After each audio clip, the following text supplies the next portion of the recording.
Thank you, General Dias, and thank you for your many years of service to our country.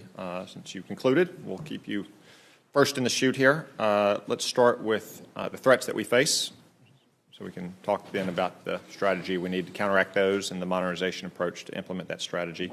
The National Defense Strategy and the National Security Strategy directs the Department of Defense to prioritize threats from Russia and from China. In the past, in testimony to this subcommittee and the full committee, Army leadership has emphasized the rapid pace of modernization that those two countries have undertaken while the United States has been fighting low-intensity counterinsurgency wars in Iraq and Afghanistan. In light of this direction, in light of the circumstances, what is the Army's mission-critical focus, in your opinion? The threats, I think, have been well documented as far as in testimony. The threats have been documented well in testimony, both by previous leaders, but as well as we talked about that last year. As far as the multi-domain battle concept in the 21st century warfare battlefield that we see, it's expanded in several ways to include geography. We think that we will be attacked in the homeland, if not by cyber, but by other means.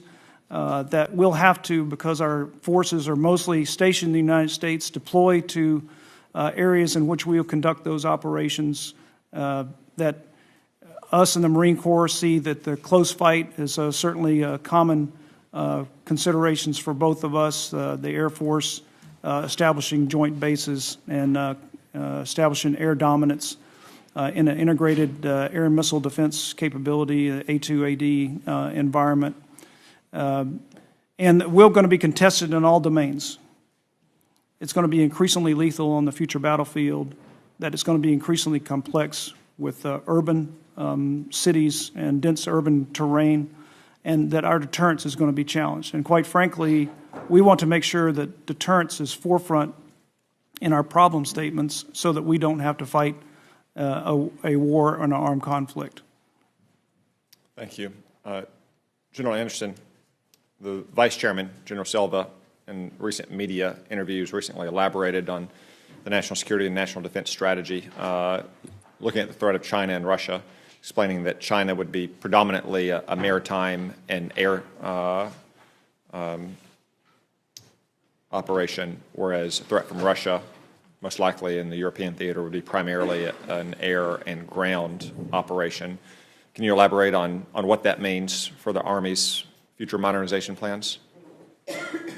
Yes, sir. I think, well, anti-access aerial denial is going to be a factor for air and naval forces, which is all the things that Bo's talking about in the multi-domain concept about how we enable naval air forces to get into a China scenario.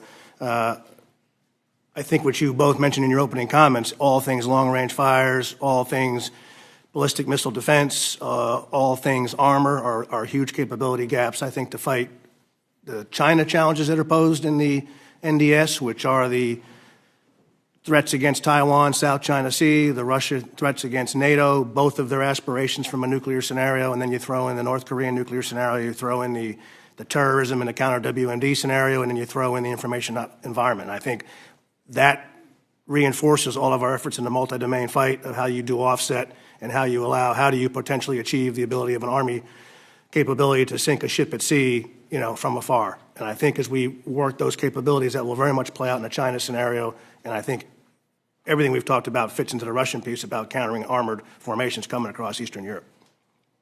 When was the last time American soldiers fought against an enemy who had sustained aerial attacks against U.S. soldiers?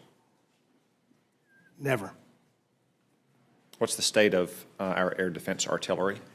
We've got a long way to go. So that was one of the bill payers of sequestration. We took air defense capability out of our formations. So you're seeing the efforts here to put mobile SHORAD back into two per division formation. We're shooting to get 2 battalions established by FY21. But you're seeing our 72 Avenger upgrades that we're doing right now to get into Europe. That was all part of the heavy focus on Europe 2 years ago, and now we're fast forwarding that obviously to the Pacific. But we're doing everything from getting mobile shoulder-fired Stingers out of all the warehouses to enable crews and teams to be deployed in each of these theaters. So at least you've got something within your organic capability, and then obviously we've got THAAD, Patriot, and those systems that are all being enhanced for missiles, radars, sensors, and all the things that are going on in those arenas. But right now, the basic problem is combat formations don't have capability. Thank you. My time has expired. We'll turn now to Senator King.